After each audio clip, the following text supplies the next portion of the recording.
బయట అందరూ సినిమా పేరేంటి అడుగుతున్నారు. మేము అడిగితే చెప్పట్లేదు సార్, మీరు అడగండి. అనిలు, సినిమా టైటిల్ ఏంటి? జనవరి 12 విడుదల. నేను అడుగుతున్నది రిలీజ్ డేట్ కాదు సార్, సినిమా టైటిల్. జనవరి 12 విడుదల.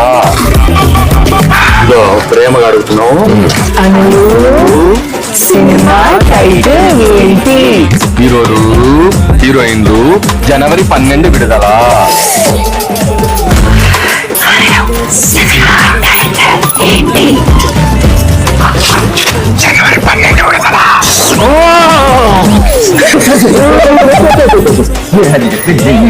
సార్, ఏ వడిని అదే చెప్తున్నాడు. ఇవాళ ఇలా తయారయ్యాడు. అనిల్ టైమింగ్ నాకు బాగా తెలుసు. జనవరి 12 విడుదల. సంక్రాంతికి వచ్చే మన సినిమా టైటిల్ జనవరి 12 విడుదల. మన సినిమా రిలీజ్ డే